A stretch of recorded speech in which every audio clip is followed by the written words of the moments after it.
Hello, welcome to Cloud Native Live, where we dive into the code behind Cloud Native.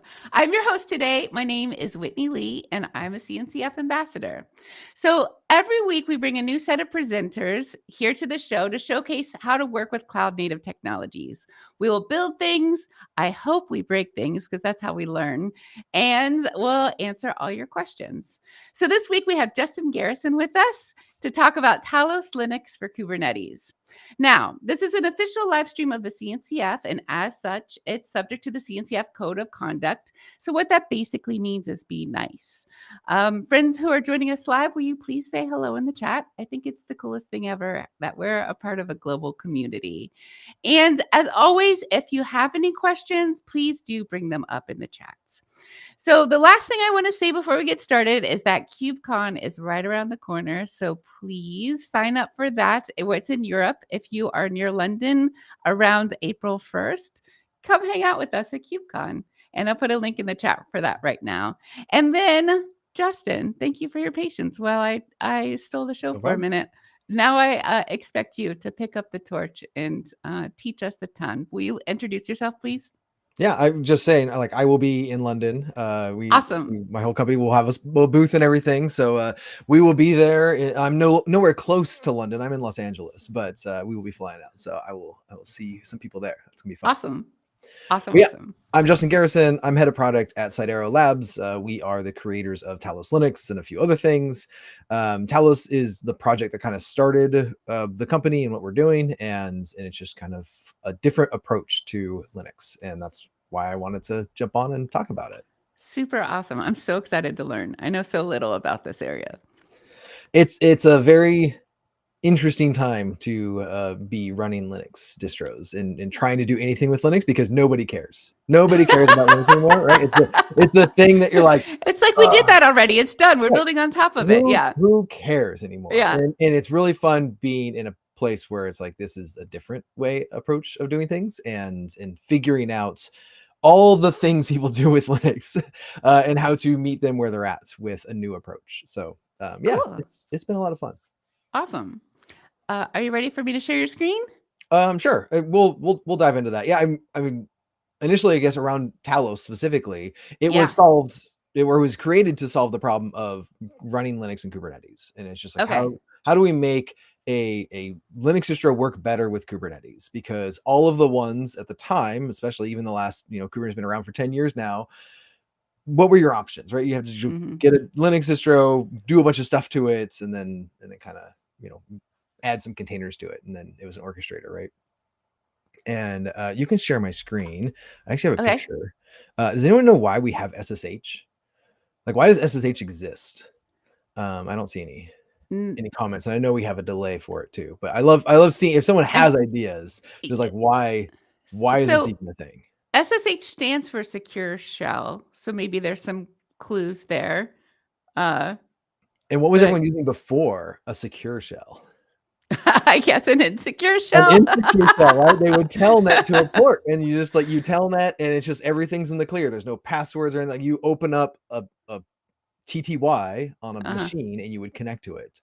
And the whole reason that is a thing was because we had literal TTYs, the actual teletype machines. This thing right here. So, there it goes. So this computer right here is a Sigma 7. This was the first computer on the ARPANET. It is installed in UCLA. I got to visit it a few years back, and I was so excited. They recreated the room where the ARPANET was born, which was kind of the precursor for the internet. And so this was the very first machine that was on the ARPANET. Cool. Whitney, do you know the first word that was typed on the ARPANET? Oh no, I don't. I'm afraid. It's not a word necessarily, but it was an acronym so they typed LO to log in. And the computer crashed. Yeah. And so they had to reboot the whole thing, and then they typed L again to log in. So the first 3 characters on the internet were L. So, super fun. But this is they were interactive. Computers were these big interactive things that we didn't really know how to deal with, but they all had physical components. They had disk drives and networks and all these, actually a bunch of computers like tapes and stuff like that in this room, that they're all super physical because we had to be there with the thing. There was no network. There wasn't a reliable, like you had to go there. And then all we did when we said, hey, I want to do the computer stuff from the room over there, we just like, okay, well, we could just like run a wire over there and you can get the same sort of interface. And literally like the teletype here is just like a printout from how you're interacting with the computer. Also fun, this keyboard here, you can tell JavaScript's a modern language because there's no semicolon here on like the original. How would you type anything with like needing a semicolon? Or yeah. I found that super funny. I would also love to have a button that says figs. I don't know what figs does, but yeah, down here in the bottom left corner is a figs button. When you need a snack, I know, it's like, hey, bring you some more figs, please. And I don't know what here is, because that's another one that I'm just like, I love. It says here is. I don't. Here is what? Okay, cool. But yeah, computers were so physical, and even as they kind of progressed, we like added more things to them, right? We made them smaller. The computers we know of today are super interactive. They're things that you type on, that you at a computer right now, your laptop, your phone, all these things are physical things that you have to like tell it, I need to do this step. I need to open the browser. I need to go to this website. I need to do a thing. And even back in the day, like we had, like you didn't have memory in the system. Like you had to store things on files. I have old floppy disks that I just keep around as like, this is literally what we would put files on and store them on and carry them with us. It was a very physical thing. And I'm here to tell you that SSH is like the floppy disk of interacting with remote computers. This is for servers, right? So it's like laptops, things like that we interact with, that humans are doing things to. Absolutely, we need to have a keyboard and mouse to them. A server should never have a keyboard and mouse the same way that your laptop does. If you are SSHing into servers, it's like you don't have a server, you have a noisy laptop, right? You're just interacting with it. And even automation, all of automation is just like typing faster, right? Like when you think of a bash script, you're like, oh, well, I'm going to write this down so I can type it again. And the computer interprets my typing. And it's like, oh, well, I can put this in a script and I can run that script. And then it's, all these things go faster, and it's just more people typing on keyboards over and over again. And so the idea behind Talos Linux was, what if there was no interaction there were no users on the system? There's no SSH on the system. There's no shells on the system. Everything is done through an API. That's it. You get an API, just like you get an API for everything else in the world. Every other technology. Like if I'm going to go like query the weather online, like would you start by like, let me go curl weather.com and then like scrape out the pieces? Like, no, you're gonna find an API that says like, what's the weather in this time zone, or zip code or whatever. Send it to me. Like, I don't want to like parse things and do things manually to get to the information I need to do something with that. If you have like a Stripe integration, imagine if Stripe was like, okay, we'll just SSH in and then run these 5 commands. Like, no, that's completely ridiculous to think that like someone would say like, oh yeah, interact with us by like adding a shell, by like going back and forth with this terminal. And it's like, that doesn't make sense. I think there's like some feeling of having control of SSHing and understanding Linux. I think there's a big sense of not knowing what you're doing. Right? That too. Like, but I could figure it out.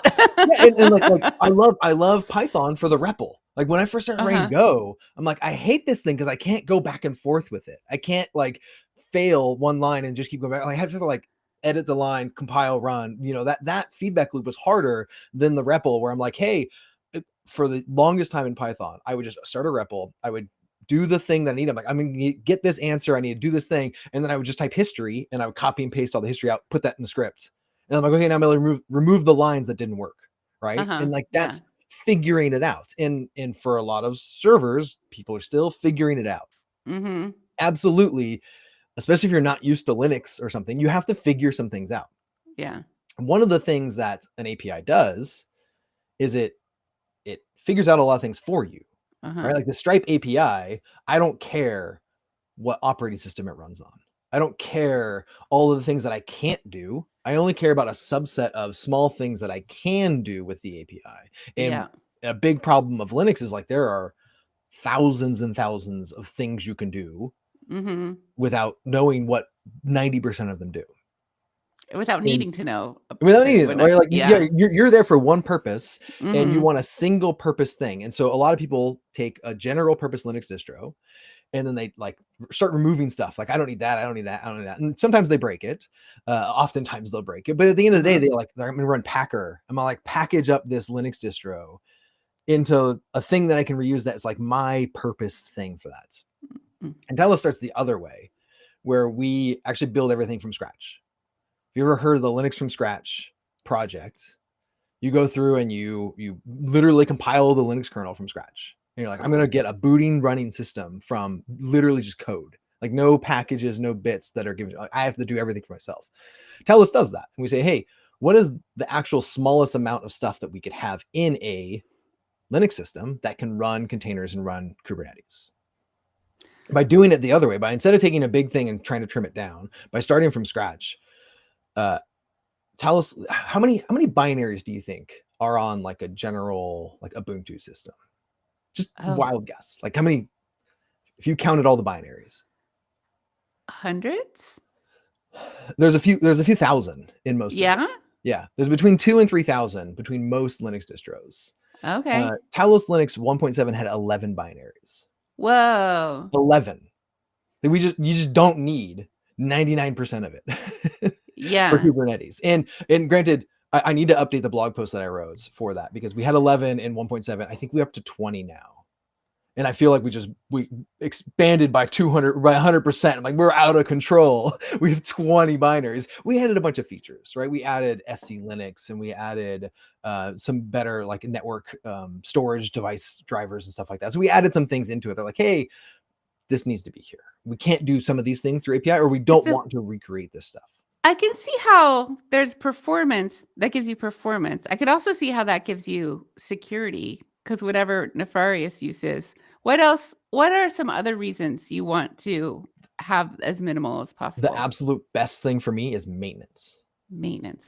Just reduced maintenance, right? Like the amount of things you have to test when you have 2,000 binaries versus 20 is just like, I can literally like ls the file system and tell you what every binary does, right? Like when could you understand that in most cases? Like I can't tell you what the Slack processes are doing on my computer, right? There's like 500 Slack forks, and I'm like, I don't know what that one's doing, right? But like if we strip down and make things simpler, and we say, hey, this is a single purpose just for Kubernetes, right? Like if you want to do anything else, don't come here. This isn't for that. This is only for, I have Kubernetes clusters. I want to make them more maintainable. And also you can kind of reduce how much Linux knowledge do you need, right? Because that's a big like barrier for a lot of people. Like, oh, I want to do Kubernetes. Like, how good are you at Linux? Yeah. Really? And in a lot of cases, like, oh, well, I need to know how to set up the firewall rules and this proc file system for performance. And I need to do like hardening for things because I have users and all this stuff. And it's like, no, we strip all that out. And so we like, by default, we compile the kernel with CIS hardening benchmarks. It was just like, hey, CIS hardening for Kubernetes, known thing. We know how to do that. All right. But build it into the OS. We're doing one thing. We're not doing 20 things. And no user management, right? Like you don't need a UID 1000 on the system, because all we're doing is running a container D and a kubelet. And that's the base of the system. And so all of the other like Linux knowledge that you traditionally, and I love Linux. I've been using Linux. I'm 20 plus years using Linux. I absolutely love it as an operating system. I love the community around it, all this stuff. And I hate maintaining it. I just hate like, I gotta, Raspberry Pi is all around my house. I'm like, I gotta go log into that one or automate the updates. Something else broke, right? Like there's all these like things that get really confusing on like, if I have single purpose machines, this gets so much easier just to do that maintenance. I'm more sure that the thing's going to work. All that stuff just kind of goes out the window of like, oh, what are you trying to do with this system? If you're trying to do 50 different things, you need a general purpose thing. Even like systemd, right? Like I used to use Linux back in the day with X11 or not X11, sysv in it, where it's literally you're writing bash scripts to like boot your system. It's like wild to think about that. Like we used to do that. And in like systemd, modernized all that stuff. I'm like, oh, these are all just basically config files. These are declarative services. I could do a lot more with it. It was safer for me to do a lot of things with it. Absolutely love systemd. And now I'm like, but that's for a general purpose thing. That is if I want to do everything under the sun, I want this systemd thing. Again, Talos Linux was one thing. It's just Kubernetes. And it's the only Linux distro that only does Kubernetes. What's something that what are the limitations of Talos? Like, what's something you can't do? What are the edges? Let me do an install first. Okay. And then we'll jump into some of those things, because that's right on. perfect segue for like, let's show what it actually does. I have a machine right here. I'm touching it. I'm gonna turn it on. This is like a remote KVM, so it goes over my network, and I can see the machine boot. So I'm literally, this is just hardware that we're gonna run. It's always faster to do in a VM, but I love doing it on hardware, because a lot of people think that like, oh, you have like a stripped down Linux distro, like a Alpine Linux or something like that. Like, oh, you don't get the drivers. You don't do, oh, like, did my USB drive not work? Hold on. Oh, I was hoping you'd break something, and you I did. break I wiped the disk before I started, and so let me see. Let me make sure I get to my boot menu. Be careful. I was actually worried that I installed it over the. Oh, there it goes. Boot menu. Because I've done that before. I accidentally did an install to my USB drive, and then I wiped out my Talos install. Okay, so we're gonna boot. I got a bunch of stuff on here. We're gonna boot this Talos 183. This is cool. There you go. Do you know what all the tuxes mean at the top of the screen? I didn't know this for a long time. No. All the tuxes. Each one represents a core on the system, so you can count how big the CPU is. They add one for every core. It's always fun. So it's booted. Like this is a Talos Linux machine booted to a console. We have what's called this dashboard here, and it shows me logs and a little bit of information here at the top. It's gonna be hard for me to zoom this because it's not great, but I will try to show you some things here. The main thing I want you to know is we show you what IP address you have over here, and we show you what stage you're in here. This is in maintenance mode. In maintenance mode is like we booted the computer so you could do an install. So you could do something on the computer. And similar, if you would like boot Ubuntu CD or Fedora, RHEL, whatever, this is kind of like the like live installer. It's like, hey, we're ready to do an installation. And usually installations on any traditional Linux distro is like an interactive thing, right? You like click through a wizard, and you basically always do it once so that you know all the steps. And then a lot of times like a RHEL system will spit out what's called a kickstart file, and an Ubuntu system will spit out a pre-seed file. And those are just like all the like steps to like get back to that sort of install. If I do, wait, I think I deleted that file too. Hold on a second. No, I didn't. So we have a Talos control command line, which calls the API on the system. So like, again, system's running, no SSH, no terminal, no nothing. I have an API to access the system. And again, like you said, like what can't you do, right? Like there's a lot of things like, oh, if I need to do an install, how do I do that? In this case, I'm going to say I need to apply a config. I'm not actually going to worry about the config too much. I'll show that later. And then this is the IP address of the system I'm talking to. And I'm telling it I want to be in a mode interactive here. And so when I start this, I get a traditional sort of like installer that I can go through. I can say, oh, where do I want to install? Here's my install disk. Oh man, hold on. I gotta zoom out just a little bit more. There we go. I get this installer disk. It shows me that it's a 512 gig thing on the system. Go next. I can say I want this to be a machine type of control plane. The cluster name that I want is Talos defaults. The endpoint for Kubernetes. Again, we can strip out a lot of things because like this is only Kubernetes. We don't care about running generic web servers or something. We're just doing Kubernetes. I'm going to do Kubernetes 132. I'm going to say allow running workloads on the control plane. And then if I want to like give it a host name, DNS, all that stuff. Like it's just the normal like Kubernetes things. Like if you're like minimal Kubernetes install, you can do this. And then my CNI's flannel. Oops. I didn't want to actually go back. And then I think my button's I have a ridiculous question. So you're installing Talos or Kubernetes or both? both, Okay. because Talos only works with Kubernetes. So What's the point installing Talos if you don't have Kubernetes? makes So sense. absolutely, yeah, they're decoupled in the fact that I could pick different versions of Kubernetes. If I want 1313, like I could pick the version I want of Kubernetes here, but they're coupled in the fact that it only runs Kubernetes and it knows deeply how to run Kubernetes. So let's do this install. Over here, you'll see it's in the installing phase. And like all it did was it basically gave me a wizard to generate a YAML file, and I sent the YAML file to the API. Like this wizard actually didn't need to be, like, it doesn't do anything to, like, it queries the host to get like the disk drives, but all that it did was it generated a YAML file. So if I look at control plane YAML, actually, let me generate this gen config. I want it without the docs. Would it make sense to when we have a stopping point? We have some questions coming through chat that we can get. We can go with some questions. One question right now is what if I want to use Cilium and proxyless mode? But that brings up a bigger question about like what about choosing a CNI? There's so many CNIs, and especially Cilium is one that does everything. Right? Like Cilium does so many things that it's actually a pretty complex system to know, like, oh, do I want the security scanning? Do I want the L2 load balancing? Do I want proxies? All that stuff. Can you do it? Absolutely. But at that point, just tell Talos, I don't want a CNI, and you install Cilium. Okay. The installer for Cilium just isn't built into Talos. We only built in Flannel as like the bare minimum easy one to do. But any other CNI just works like you normally would a CNI on a Kubernetes system.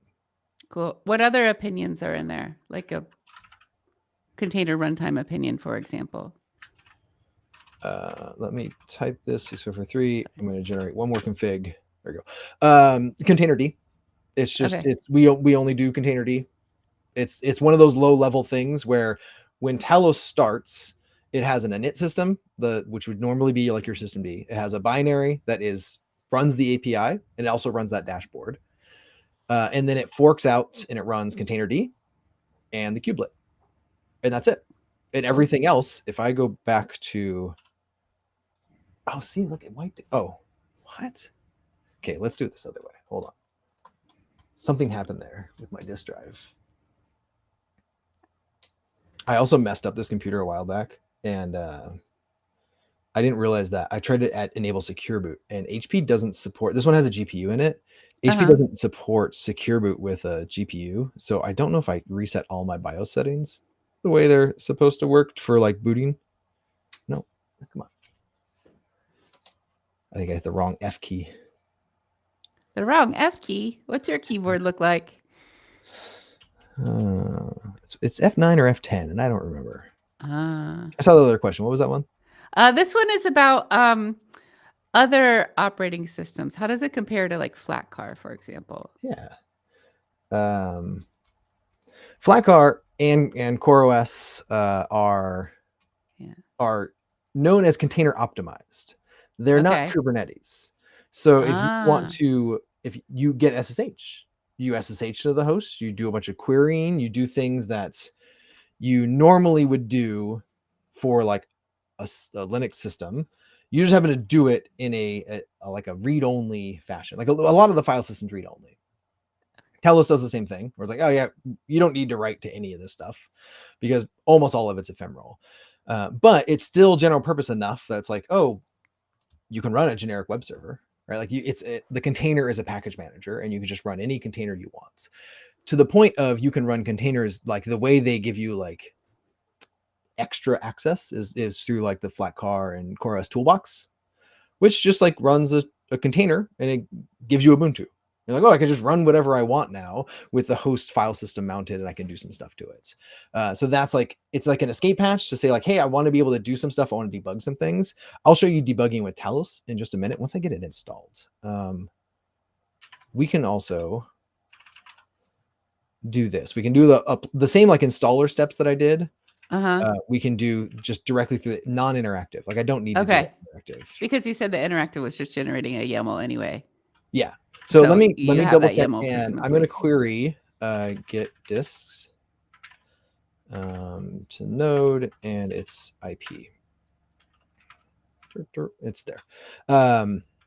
So again, because everything's an API, what I did here is I queried the API. I said, give me all the disks.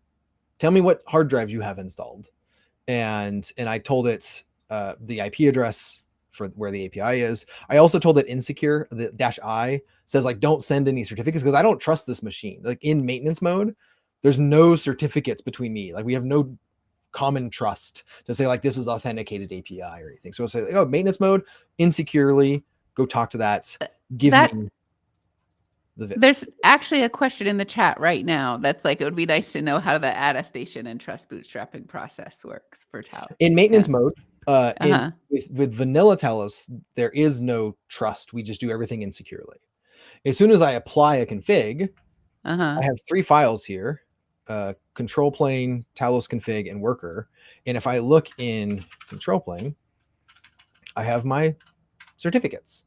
My certificates are here. So I have this root of trust that I just generated that I now own all of the certificates. And that's how we generate the Kubernetes API certificate. That's the Talos API certificates. All of the trust is now done off of this components. So let me get here NVMe 0N1. So I needed to change my install disk to say, hey, this machine has a different install disk.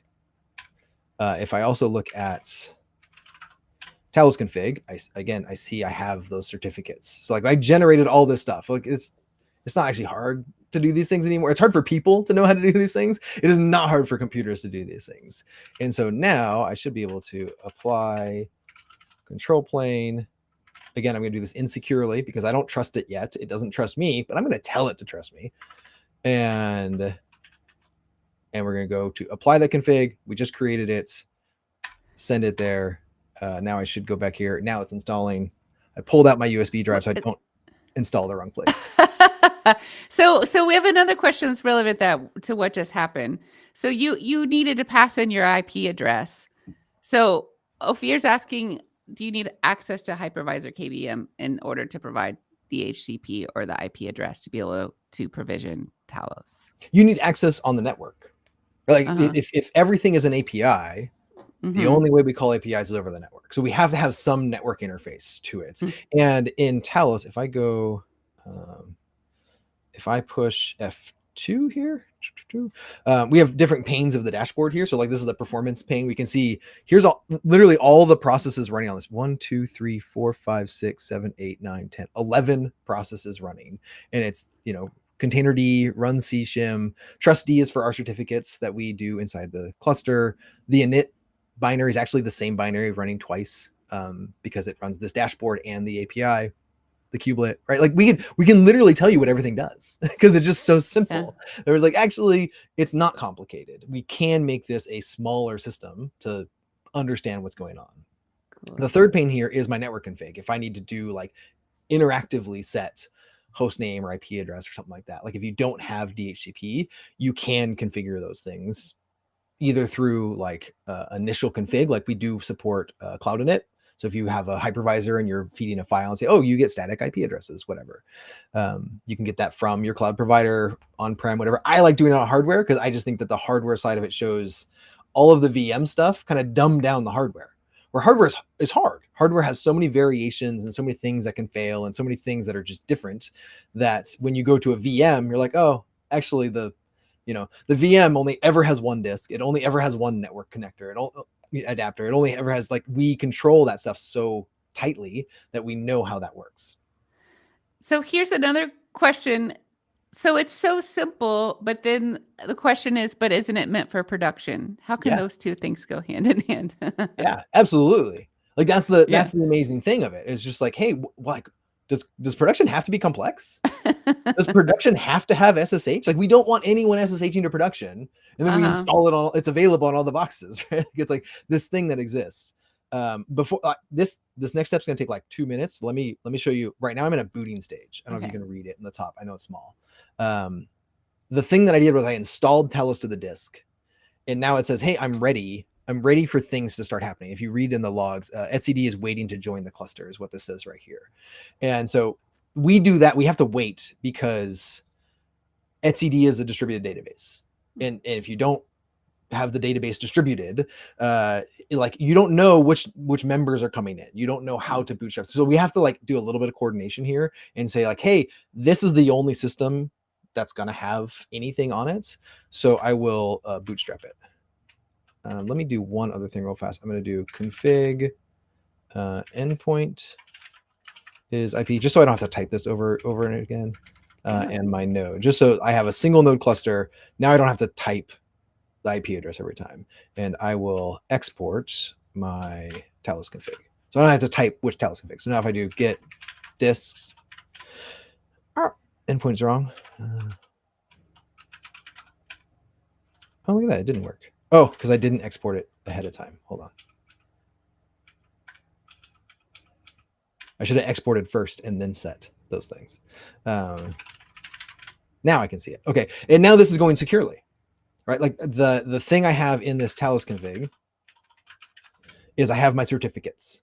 And now I set my endpoint to that IP address and my node to that IP address. And every time I talk to it, I'm using the certificates. No longer do I have an insecure option. I can't talk to this API insecurely anymore.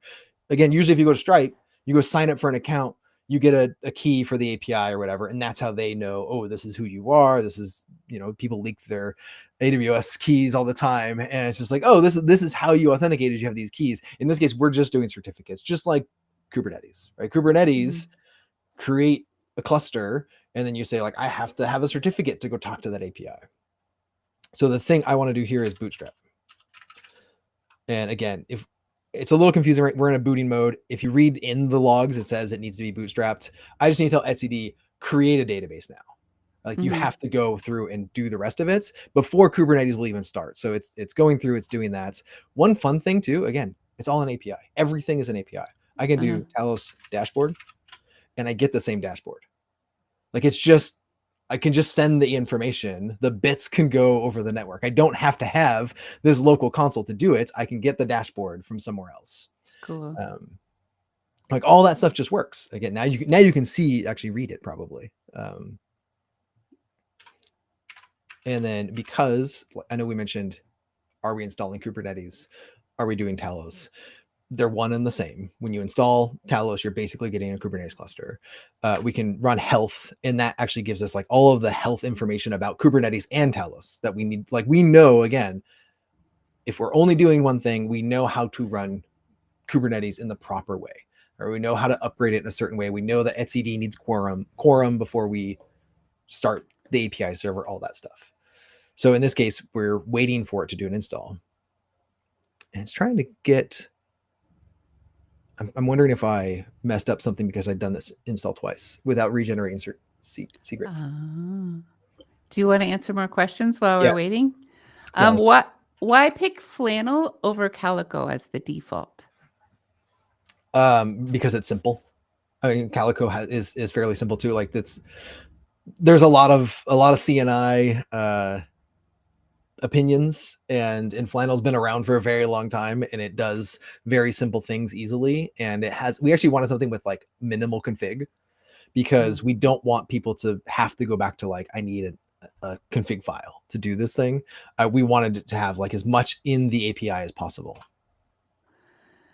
Excellent. And then how's the physical infrastructure mapped here? So it says we need a bond interface for the CNI. It has to go through this default path. And that is something that we have learned, especially like building a single purpose Linux distro. Again, people do a lot of complicated stuff with hardware, right? Like in the case of VMs, you never bond them, right? Like no one ever bonds VM interfaces. Like I just get a bigger NIC, right? Like I just get a 10 gig NIC, and I just send, it's always vertically auto scaling. So if I go into, no, not that, that's just pictures. Where'd my browser window go? I thought I had it somewhere. Here we go. I will show you. There are multiple ways of doing this. This is Talos docs. On the left is reference. Two ways you could look at this. One is in kernel. There actually is a way to do like an IP address and some bonding through just kernel arguments. If I could say like, hey, I need to change their kernel arguments. If I don't know, if I can't get anything on the network to work until the network is up, right, against the API, you can send a kernel arg that looks like this: client IP, server IP, gateway IP. Like you do that whole thing and you can bond a network. You can set a static IP, you can set your gateway, all that stuff. Need proxies, all that stuff. If I look at the full machine configuration, I can go here on the right, network, bond. So in my YAML file that I define for my system, I could define a bond. I can say, oh, when you do an install, bond these two network interfaces. I have to have these bonded. They need to be an interface that exists on the system. Same thing for people. Again, people do a lot of stuff with hardware. Network bonding is one of the most complex, right? Like everyone has very specific things. You need VLAN tagging and bonding and splits networks and all this stuff. And building an API for that is difficult. Like that's not saying that like, hey, if you're at this level, but I would also argue it's still more simple than like the old school find the right file path and service to reboot and all that stuff. Like it's an API, it's declarative, and we can say, hey, I have this in a structured data. We know how to do a lot of that stuff. Cool. And how's your install doing? Do we have time for another question? It's right. Okay, cool. Awesome. Phew.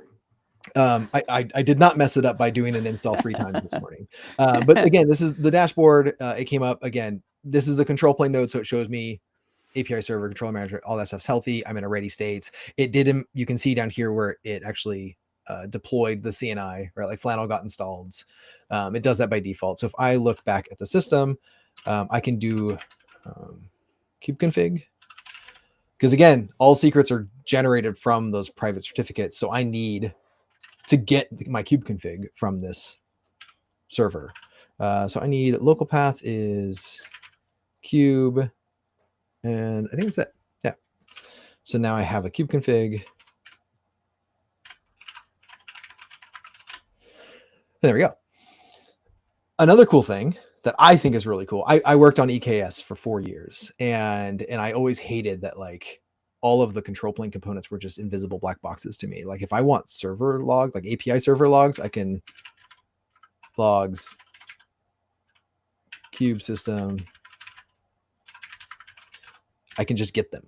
They're just in Kubernetes. Like they just run as part of Kubernetes. I can see all of the logs for the scheduler and controller manager. My first like production Kubernetes cluster was built on CoreOS, and I had all these components that I could get access to, and it was great because it was like, oh, debugging was so much easier. I didn't have to go to CloudWatch logs and all these other places. Like, oh, where does that log go? Like, how does this work? And connecting those bits together was always super hard. Like when it's in Kubernetes, if it's part of it, like it's just that side of it should be easier.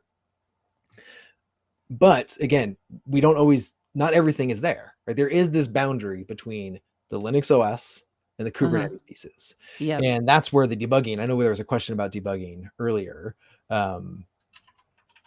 Okay, get pods. Again, if you're getting the Kubernetes pieces, they're here. If we're getting Talos pieces, API, and it looks really familiar to what Kubernetes looks like. So if I do services, I can see all the services that are running on the host. These are outside of Kubernetes. These are things that aren't part of that system. And I could do something like logs machine D. I can get the logs. I can do similar things all without a shell. Like I don't need SSH for this. I don't need a user account for this. I have a certificate that validates me on the system.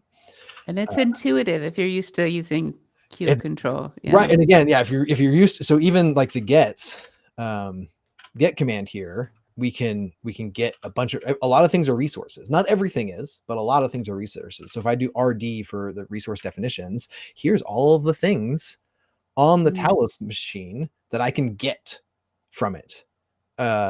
Weird, like stuff that like someone needs it, right? It's a component of the Linux system. One thing I love, we actually added this on my request when I started at Sidera. I'm like, hey, I have a bunch of GPUs. I need to get my PCI devices. Like I need LSPCI for the API.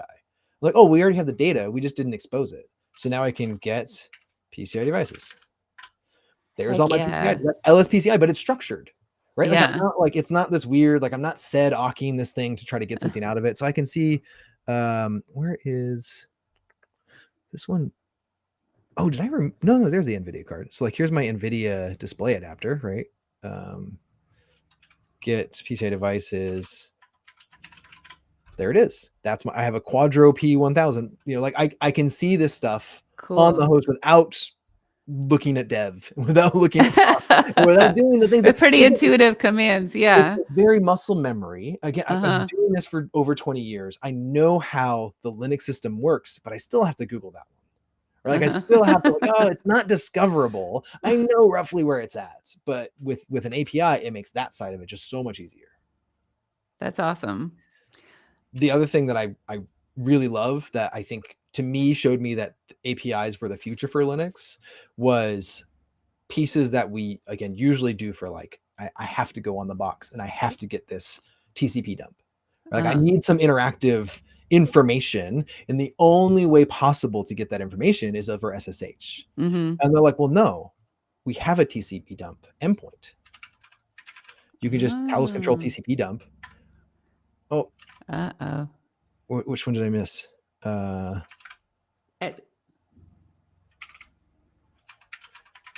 PCAP. Oh, I need to set an interface, don't I? Right. Oh yeah, because my interface isn't found. So let's get interfaces. Let me clear that so it's up top. Oh no. See, this is always the fun part. Get links. There it is. Where's my interface? So I have, these are my tunnels. Which one is up? Let's see. There's a bridge. That's the CNI. ENO1. So now I can do PCAP. And is it a I? Yeah. What did I say? ENO1? 1. Yep. There you go. So I need my interface am I streaming this data from? And this is literally just TCP dump over an API for that NIC. Okay. When I saw this stuff, I was like, wait, I don't ever need SSH, right? Like all of the things that I normally would do that I think I need a local terminal, all the terminal is doing is it's just like that keyboard just move to another room. It's just like, how do we get the keyboard somewhere else so I could type on it? And if this is a server that exists, like we shouldn't be doing this over SSH, and we shouldn't be doing this with user accounts because we know that we can't authenticate all that stuff, that we know that we can't trust a box once you've SSH'd into it. All of that stuff becomes super, super difficult. It's the here is button. Here is whatever I need. We have a couple questions. How does certificate rotation work, especially around etcd? You own all the certificates. You are now responsible for certificates. We also make a helper to show you how to rotate certificates. Where is that? I know it's a Talos control command. Like we do it all for you. Like there's a rotate certificates basically. I think it's under Kate's. Upgrade Kate's now. It's I have to find it. I'm in the process of like redoing our structure for our CLI, so it's a little more Kubernetes like, a little more kube control like. So I keep thinking of where I'm putting it, and I'm like, it's not there. But we have a like, if you need to rotate certificates, again, you don't need SSH for that. You can just say, here's my Talos config. I have the certificate. I know what the keys are. If you have the control plane, like you have the root CA. All of this was derived from this root CA. And we have ways to generate this so you can like take out the root CA. And we have things that are called patches. So you could layer patches just like you can with like Customize or something, or a Helm chart. You're like, hey, here's my values, merge these things together. And so you can keep your secrets in a separate place and say, here's my secrets file, here's my general config. And then you merge those things together. And if you need to rotate certificates, you can just call it from the API and say, hey, rotate certs. Same thing with, like we have like a upgrade Kate's, right? You just go through and upgrade Kubernetes for me, upgrade for my system, which is actually the last thing I'll show. Cool. I have another question if now's a good time. Oh, rotate CA. There it is. Da, da, da, da. Any downside of running Talos on EC2 machines without the root of going EKS?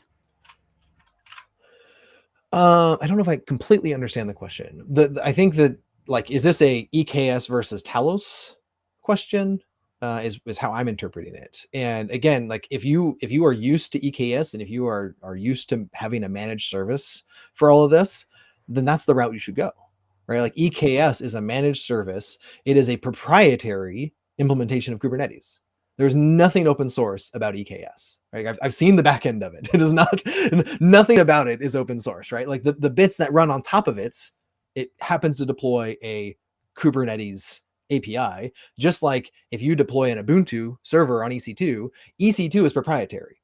Ubuntu is open source, right? And that's the difference here. It's like Kubernetes is the open source bit, EKS is completely proprietary.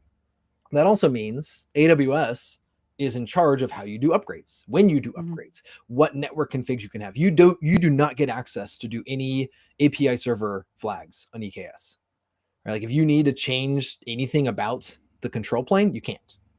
It's not available to you. And when I was working there, one of the biggest complaints was upgrades every 18 months, or if you wait more than 18, 20 months, something like that. Whatever. If you wait longer than you're supposed to, they charge you 6 times the cost. Right? It immediately goes 6 times the cost to say, oh, I missed that upgrade cycle. Oh, your cluster no longer costs you $75 a month. It now costs you hundreds of dollars a month because you couldn't upgrade in time. Whether that was Black Friday or the busiest time of year or not, it does not matter. You have no control over that. It's like that is their service. They run that piece of it.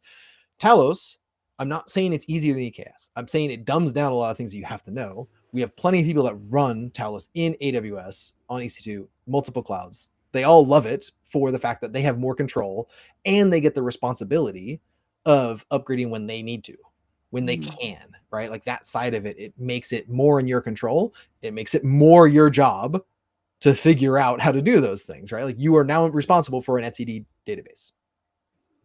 Do you have etcd experience? Probably not. No one does. It's true. We have a ton of questions, so I think I can keep asking you questions, or I know you want to move forward with your demo too. Let me show one last thing. Another thing that I really love. Once we have this like immutable thing as an operating system, we built this thing called the image factory, and think of it like Packer as a service. Or what I like to call it as like, you don't even need Packer anymore, right? It's a Packer killer, right? Like you can say, I want a cloud server in AWS. I'm going to go with bare metal here. I have bare metal machine. I think I installed Talos 183 on this box. So I'll say 194. I'll upgrade my Talos. I have an AMD 64 processor. We have system extensions. System extensions are kind of like extra services and drivers. These work like a Docker layered file system. I can blow it up a little bit, but I know I lose some of the. So if I look at like, this is a Intel machine. So I probably actually want Intel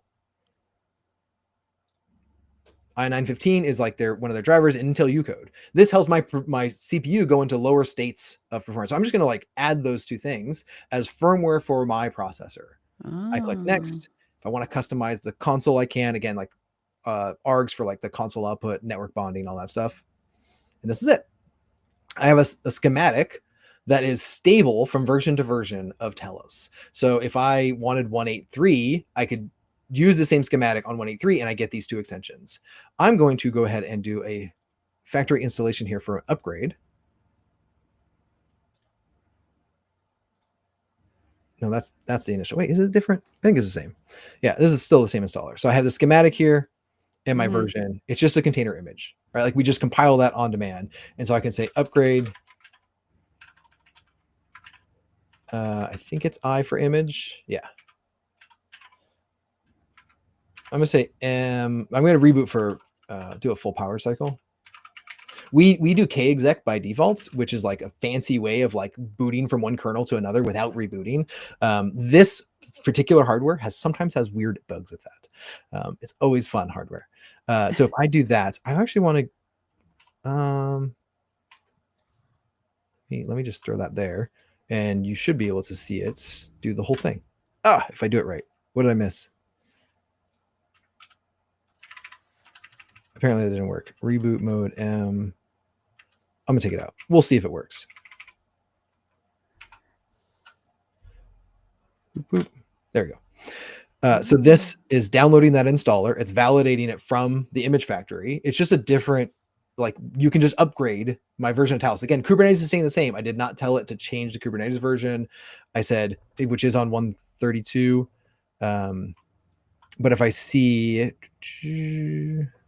it's even small for me, so I know it's minuscule for you. You have that other view of it.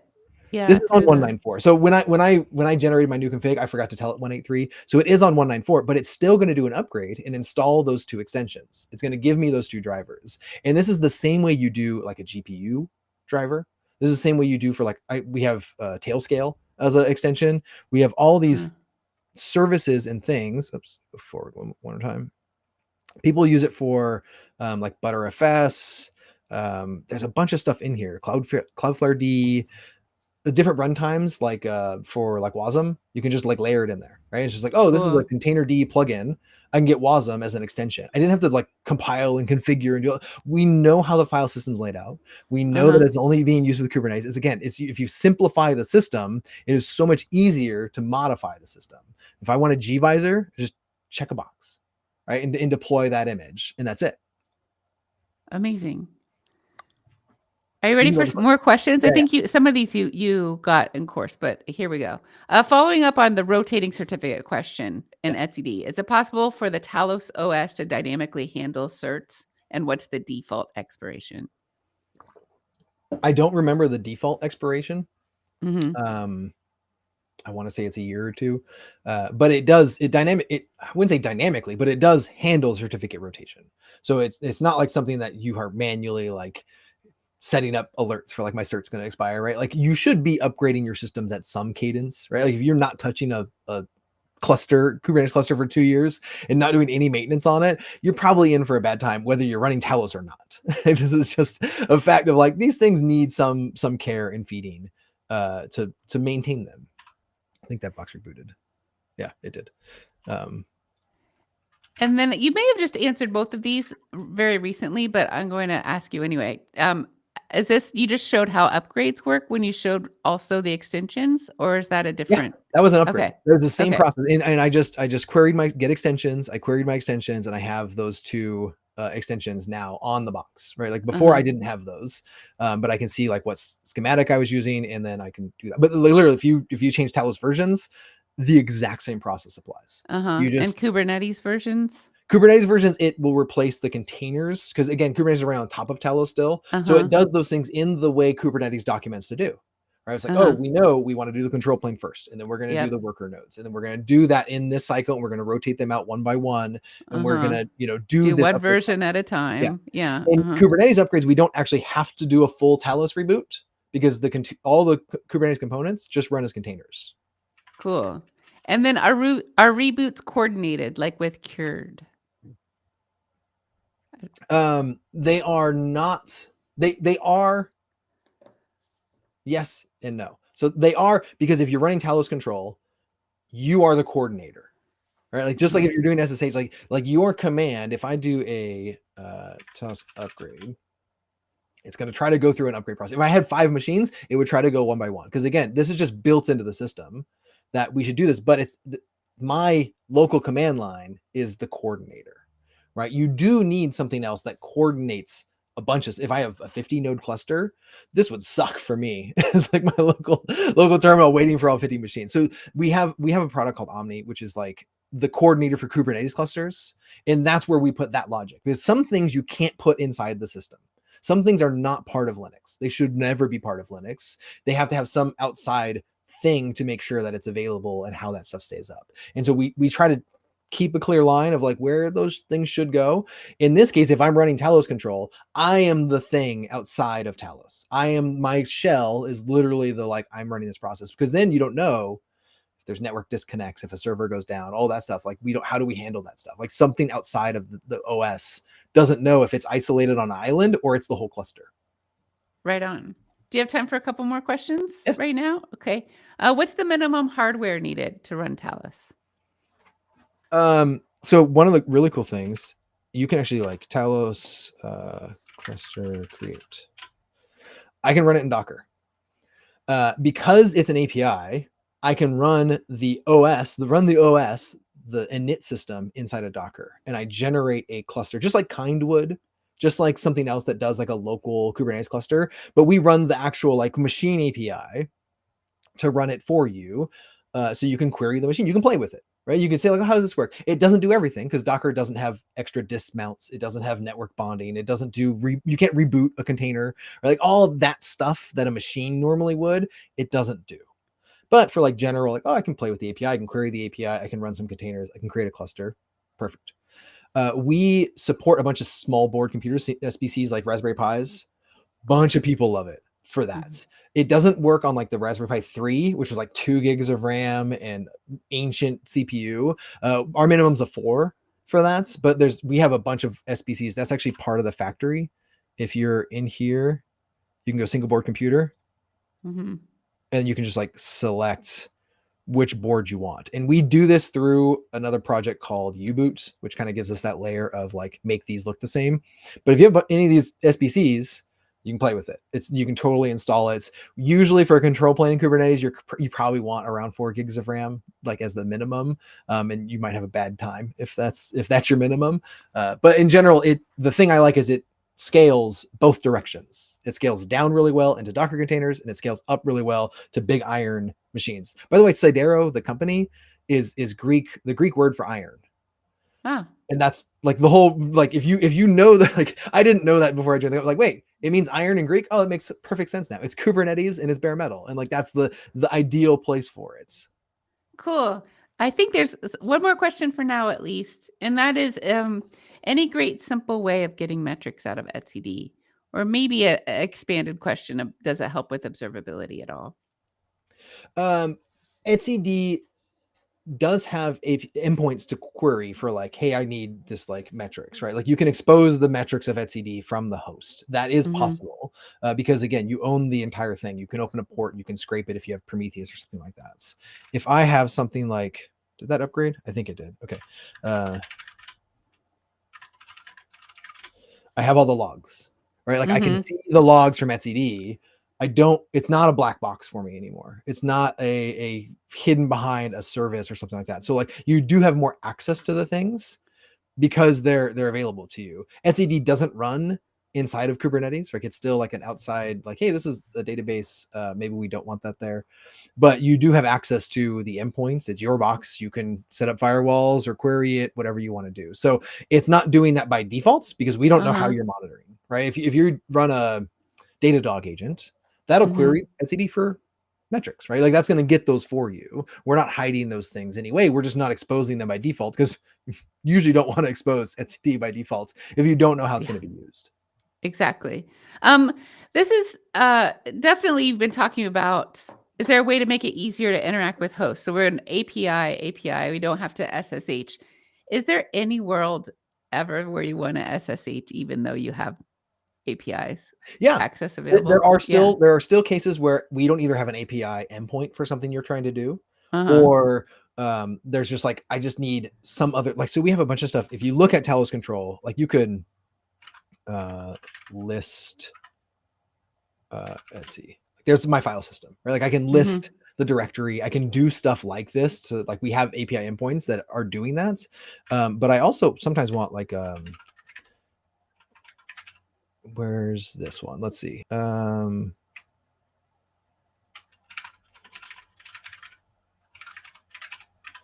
don't think this is going to work because I don't think I patched this to run workloads, but you can run like a kube control debug, and you get a pod on the host that, oh, I did, it worked.